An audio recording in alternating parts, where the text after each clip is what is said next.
Invité, évidemment, on a fait un petit détour par les paddocks de Rérez parce qu'on voulait absolument que Randy Depillet nous explique cette histoire avec Espargaro et avec Maverick Viñales.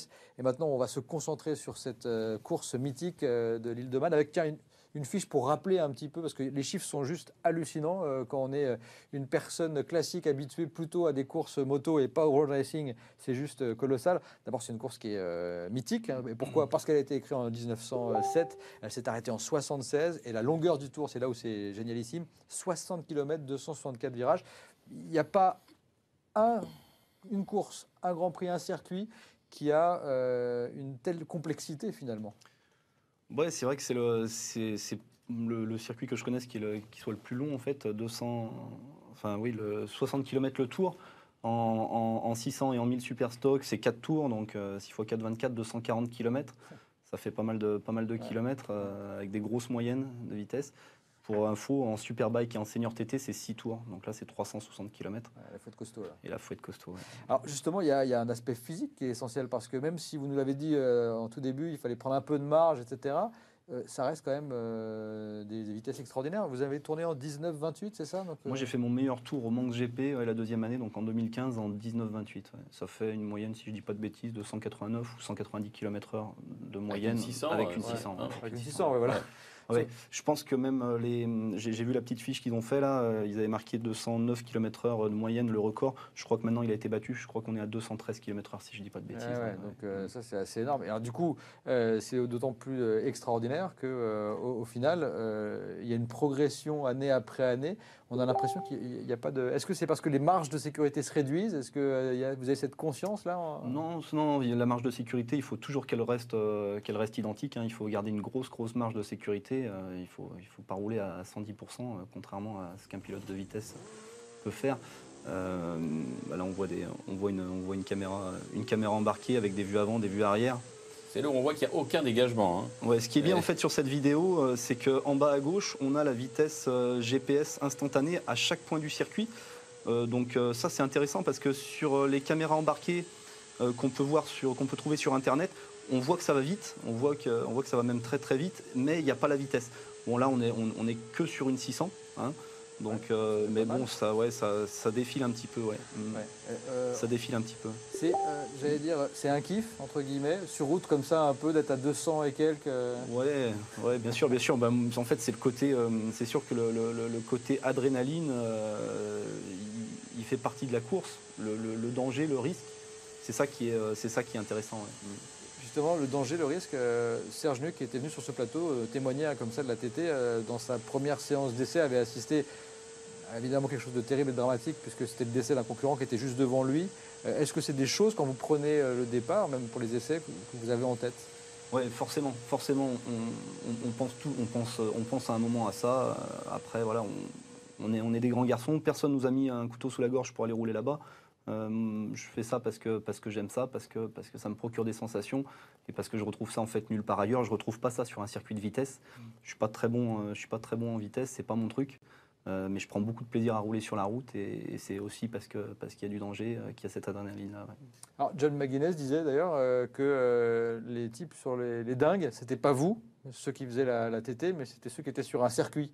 Vous partagez ce sentiment? Oui, je partage ce sentiment. Enfin, même si ça peut paraître difficile à comprendre pour quelqu'un d'extérieur, quand on voit les vidéos en caméra embarquée qu'on a vues là, où on voit qu'il n'y a pas de dégagement et que la chute. Aussi, oui, bien sûr, la chute, elle peut être quand même en cas de problème technique qui là où c'est. Ça, c'est quelque chose que forcément on ne peut pas maîtriser. Le problème technique, c'est ce qui fait toujours peur. Une roue mal serrée, un étrier mal serré, quelqu'un qui perd l'huile devant. Là, effectivement, ça peut être dramatique. Nous, après, on roule pas au-dessus de nos pompes. Hein. On roule avec de la marge. Et voilà, après, c'est sûr que le risque zéro, il n'existe pas. Et ça fait partie aussi des risques. On en est conscient quand on met le casque et qu'on monte sur la moto. Mais voilà. Est-ce que vous avez des images comme ça où vous avez eu assisté vous aussi Est-ce que c'est tous les ans, hein, malheureusement, voilà, faut dire les choses comme elles le sont. C'est une course absolument magnifique et c'est pour ça qu'elle est mythique aussi. Parce qu'en fait, on est un peu sur les courses des années 70 en circuit, où il y avait tous les ans des décès, des tragiques. Là, c'est le cas assez régulièrement sur ces courses-là. Est-ce que du coup, vous-même, vous avez un peu à un moment, en étant confronté à ça, vous avez des doutes parfois ou pas du tout? Oui, bien sûr, ouais, j'ai eu des doutes aussi. La première année, effectivement, où j'ai fait le manque GP, il y a eu des crashs, des gros crashs, et il y a eu aussi malheureusement des décès. Et effectivement, malheureusement, dans la montagne, il y a quelqu'un qui est sorti devant moi. Et il est tombé, bon, il s'en est pas sorti. Et c'est vrai que ça fait réfléchir parce qu'on se dit, ben bon, est-ce que le prochain c'est moi, voilà. Et il m'a fallu du temps en fait pour savoir que j'avais envie d'y retourner. La première année, c'était compliqué de prendre tout ça en pleine tête. Mais bon, voilà, au bout de 3-4 mois, ça me manquait et j'ai eu envie d'y retourner. Voilà. Mais il y a quand même une pression particulière, hein, parce que moi, je me souviens ce que m'a raconté Philippe Thomas, qui était un très bon pilote de vitesse, mais qui a été le faire. Et il m'a dit, à 6 h du matin, quand tu pars avec ta moto, que tu n'étais jamais parti sur le TT, et que tu dois y aller, tu as l'impression que tu vas à la guerre, quoi. Tellement il y a une pression qui est importante. Et bon, il y était, il l'a fait. Mais quand on l'a fait, on est content de l'avoir fait, d'en être sorti. Je pense qu'il y a une pression qui n'existe plus vraiment, qui est assez typique au TT. Alors moi, pour l'instant, j'ai fait que le Manx. C'est vrai que la première année, c'est un peu un truc de gladiateur. C'est-à-dire que tu pars là-bas et tu mets le casque, tu dis, waouh, il va falloir faire 4 tours à fond. Ça va être quelque chose. Et puis, bon, même si c'est vrai que c'est pas une course où on part en paquet, on part toutes les 10 secondes, on peut rattraper du monde, on peut se faire rattraper. Donc, il y a un moment où il y a des dépassements. Bon, il peut aussi y avoir des accrochages. Ça fait aussi partie du risque. Tout ça, c'est pas évident à gérer. Ouais. Et comment on fait justement pour le gérer? Parce que c'est pas évident, on veut bien l'imaginer. Mais justement, dans quel état d'esprit on se met? Est-ce qu'il y a des règles, voilà, comme sur les 24 heures du Mans, par exemple? En général, quand on double, on essaie de se montrer le plus tôt possible à côté du type, même si on n'est pas dans la bonne trajectoire, pour qu'il laisse un peu. Comment ça se passe?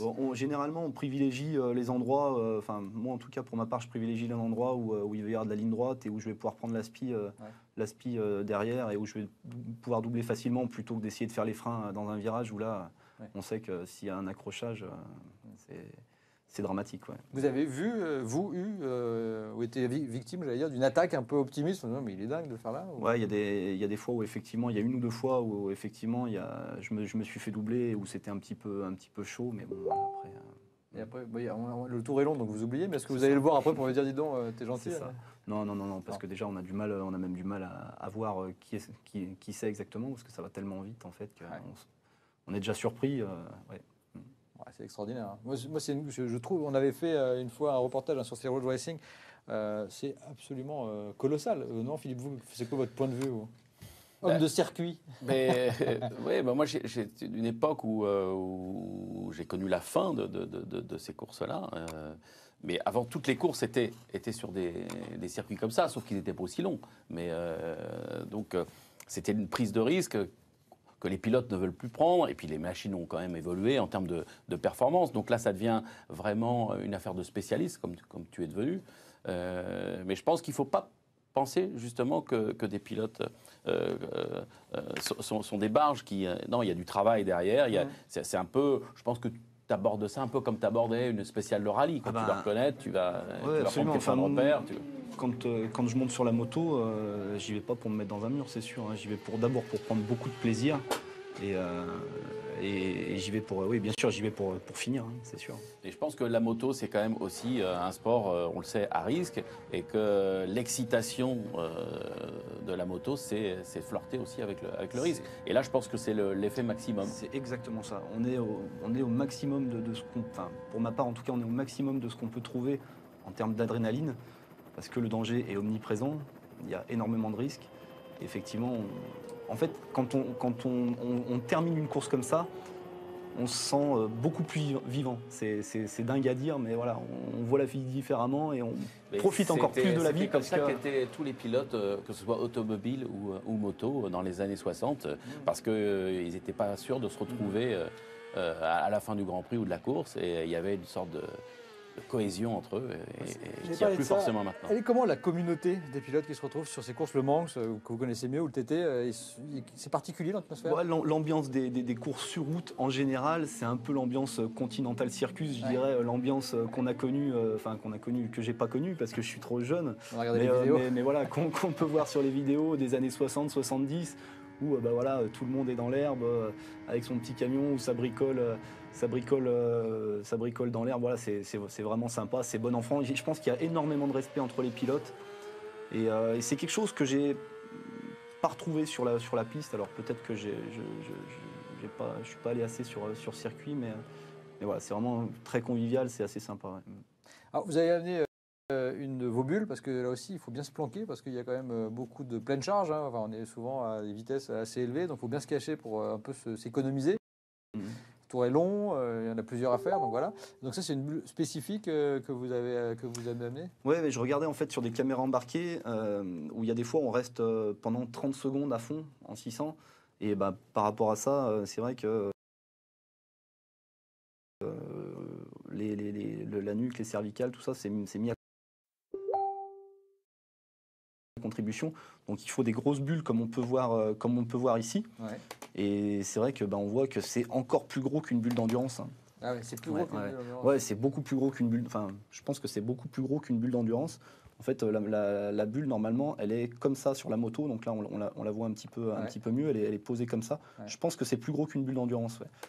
Bon, voilà, après. Au niveau des suspensions, vous êtes réglé très très souple, contrairement au circuit classique là. Il faut des hydrauliques qui soient quand même assez ouvertes. Ouais. Ouais. Il faut des hydrauliques qui soient assez ouvertes, des ressorts un peu durs et des hydrauliques assez ouvertes. Des ressorts assez. Il ne pas prendre un guidonnage, une suspension un peu trop raide quand vous sautez là. Il faut des ressorts un peu durs en fait pour encaisser les gros chocs, parce que y a des sauts, il y a des grosses compressions à Bréil là. En 600, quand on regarde la vidéo à Bréil, là on part au bout de 1 ou 2 km. Dans la compression à Bréil où il y a le feu et où ça remonte, on est à 242 avec le 600.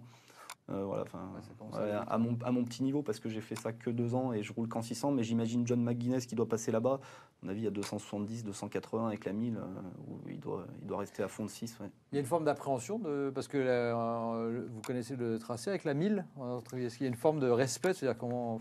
Là, il va falloir vraiment prendre du recul, garder la tête froide et être très très humble par rapport à ça. Enfin, il faut déjà l'être à la base, mais je pense que là encore plus, parce qu'une 1000, aujourd'hui, la moindre 1000, elle fait 200 chevaux. Bon, sur une 600, on est plutôt autour de 120, 123 chevaux à peu près. Donc les points de repère vont pas être les mêmes, mais ça va pas arriver à la même vitesse, ça c'est sûr. Ça va raccourcir un peu la ligne droite. Et ça va raccourcir un petit peu la ligne droite, ça va pas arriver à la même vitesse et il faut pas se la préparation spécifique pour la moto, alors la bulle, les suspensions. Ouais, je pense que le gros travail en fait, il se fait énormément sur le châssis ou sur les suspensions, parce que c'est assez complexe en fait. 60 km, il y a des parties qui sont vraiment super, c'est du billard, et quand on roule dans la montagne, c'est comme un circuit en fait, il n'y a pas trop d'imperfections. Et puis il y a des parties entre Ginger Hall et Ramsey, une partie qui doit faire entre 10-13 km à peu près, où là on pourrait vraiment dire que c'est un terrain de cross. Ouais. Parce que quand on est avec la 600, on est à 220, 230, 240, ça serpente comme ça, donc on cherche des points de repère et on a l'impression que la moto elle tient toute la route. En fait, c'est hyper bosselé. La moto elle guidonne énormément, pourtant il y a un amortisseur de direction qui est bien serré. Et là c'est compliqué, ouais. Là, c'est vraiment compliqué. On voit là ces images de caméra. Voilà, là c'est intéressant en fait. On est sorti de Glen Helen, bon c'est dommage ils ont coupé, mais il y avait un point de repère en fait où on arrive à 240, on se jette dans un droit et sur le sol il y a marqué slow, et en fait on sait qu'il faut déclencher, quand on déclenche son virage à droite il faut être entre le O et le W. Voilà, c'est un des repères. Voilà. Et c'est pas compliqué justement de les repérer, ces fameuses zones où il faut déclencher le freinage. C'est surtout de pas les confondre. Et pas les confondre. C'est ce qui était arrivé à Jean Forêt, le père de Freddy et de Kenny Forêt. Il s'était trompé. Il était rentré, au lieu de rentrer dans un virage à droite, il croyait que c'était un virage à gauche. Voilà, donc il s'était sorti. Ouais. Et c'est ça le problème, je pense, que tu as dû rencontrer. Alors, c'est sûr que le premier tour que j'ai fait derrière le Marshall, parce qu'en 2014, j'ai fait mon premier Manx et il faut faire un tour derrière le Marshall pour valider en fait. Et je pensais connaître le circuit parce que je l'avais fait plusieurs fois en camion. Mais en fait, on se rend compte qu'en camion, c'est sûr, quand on roule à 80 km/h, ça n'arrive pas à la même vitesse. C'est pas pareil, le camping-car. C'est sûr. Et là, en fait, du coup, derrière le Marshall, on était à 220, 230 km/h. Et les virages, on a du mal à raccrocher en fait tous les wagons dans sa tête. Ouais. Et quand on est dans un virage, ça arrive déjà tellement vite qu'on a du mal à savoir si ça tourne après à droite ou à gauche. Donc là, je me suis rendu compte que je ne connaissais pas du tout le circuit. Pourtant, on n'était pas vite, on était en 24 minutes 30 à peu près. J'ai bossé beaucoup le lendemain tout seul, c'était un dimanche et ça roulait pas. J'ai pris mon camion et j'ai fractionné les portions. Ouais. Et du coup, c'est rentré beaucoup mieux. Le lendemain, j'ai repris ma moto tout seul, sans Marshall devant, et j'ai gagné 2 minutes. Je roulais en 22-22. T'as failli abandonner, de dire je veux pas y aller? Oui, bien sûr, absolument. Le premier tour que j'ai fait derrière le Marshall en 2014, quand on était en 24 minutes 30, je me disais, c'est pas possible. Le gars était droit devant moi. Bon, il avait une 1000, mais c'est pas la question. Les mecs qui sont Marshall là-bas, c'est des mecs qui ont roulé au TT ou qui ont gagné le Manx. Le mec était tout droit, il se retournait, il rentrait dans les virages à 220, 230. En fait, il avait une connaissance parfaite du tracé. C'est comme s'il allait chercher le pain. Sauf que nous, on était à l'agonie derrière parce que le tracé, on pensait le connaître et on le connaissait pas. Et là, j'ai posé la moto au bout du premier tour. Et je me suis dit, waouh, ah ouais, quand même. J'ai regardé le chrono, j'ai dit, on est en 24 minutes 30. Et j'avais qu'une envie, en fait, c'était de prendre la moto, de la charger dans le camion et de rentrer chez moi. Au tour, quoi. Ouais, pour être qualif, il fallait au moins gagner 3 minutes. Je me suis dit, waouh. Alors, donc, bon, après, à froid, j'ai essayé d'analyser un petit peu en me disant, attends, pose les choses. Pourquoi est-ce que ça va si vite et pourquoi est-ce que t'es pas bien parce que tu connais pas le tracé en fait, c'est ça. Et du coup, j'ai beaucoup travaillé. Pour aller chercher le pain, c'est ça. C'est ça. Et donc du coup, j'ai beaucoup travaillé et puis après, c'est venu. J'ai gagné 2 minutes comme ça, juste en bossant une journée. J'ai roulé tout seul avec personne devant en 22-22. Et en fait, c'est assez paradoxal parce que ça va être l'ascenseur émotionnel. C'est-à-dire qu'il y a une journée où tu vas être la première journée où tu vas être très très mal, tu vas être au plus bas. Et puis la deuxième journée, où boum, tu gagnes 2 minutes d'un coup, et là, tu as la banane et tu dis, waouh, c'est génial. Et puis tu vas rerouler et tu vas dire non, putain, le lendemain, tu vas dire, zut, ça le fait pas, là, j'ai roulé encore moins vite. Donc tous les jours, c'est un peu comme ça, quoi. Ouais. D'accord. En dents de scie, alors. Ouais, c'est ça, en dents de scie, ouais. Et là, vous êtes sur un haut, là, avant d'y aller? Là, je suis bien parce qu'en fait, la première année, il m'a fallu du temps avant de savoir que j'avais envie d'y retourner par rapport. La première année, on est plus dans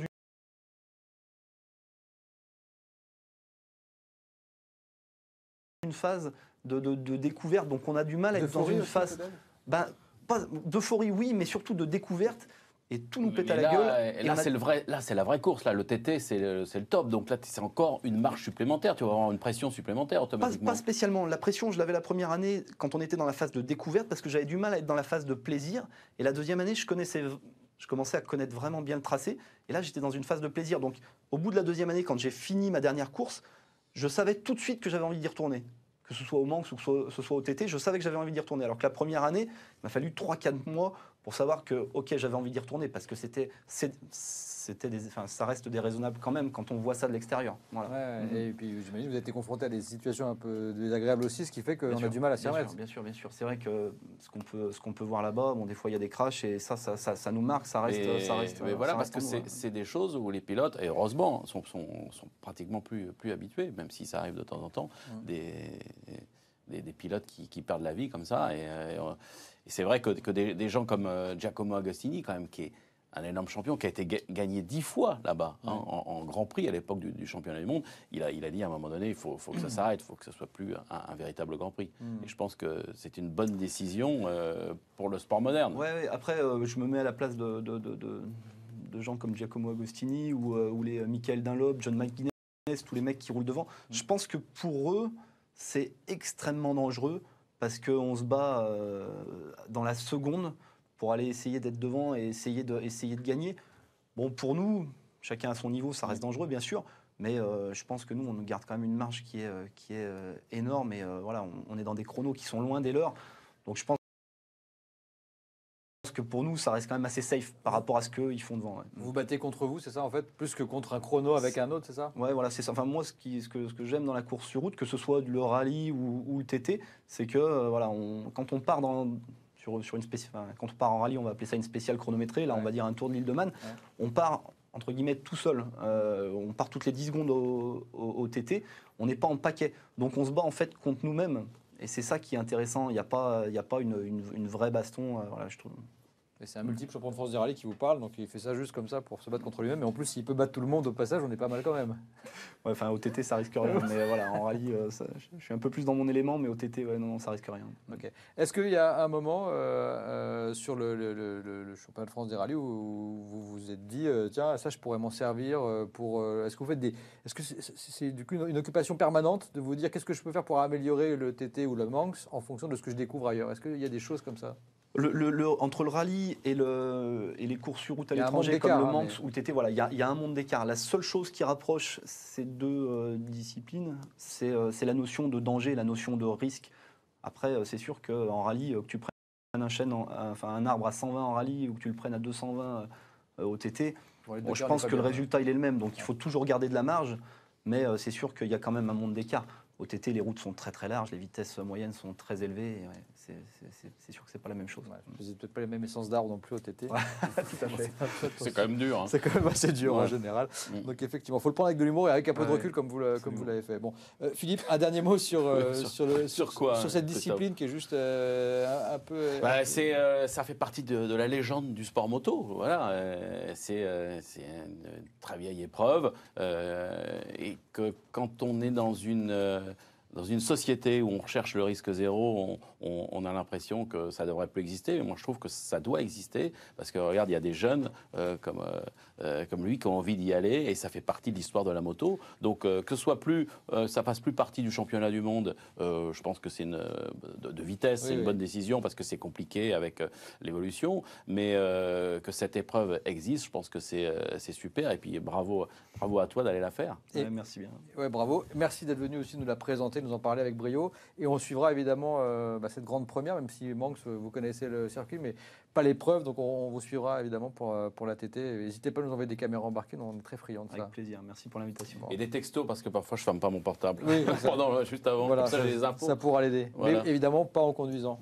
Ah, parce que ça, c'est pas bien. Ça, c'est pas bien. Bah oui, parce que c'est sur route. Bah oui, ça met avec une grosse bulle, ce serait un peu idiot. Allez, on va voir, tiens, justement, parce qu'il faut savoir débuter et prendre les choses avec du recul, etc. Et bien, c'est le cas de Enzo Boulom, qui est un Français, qui a été wildcard, sur ce Grand Prix à Jerez. Alors, évidemment, c'est un peu délicat initialement, parce qu'il découvre le circuit, il a chuté. Les chronos ne sont pas encore complètement au rendez-vous, puisque pour l'instant, sur la dernière séance d'essai libre, qui n'a pas très bien réussi aux Français. C'est pas facile d'arriver comme ça. Je dis pas que c'est facile. Masbou 17e, Quartaro 18e, Danilo 20e, alors qu'ils étaient quand même bien plus hauts dans la feuille des temps à la suite de la première journée. Et Enzo Boulom a fait 31e, mais encore une fois, il avait chuté, etc. Donc ça va mieux. Eh bien, Vanessa Guerra a été à sa rencontre pour vous le présenter, ce jeune pilote français. Écoutez-le.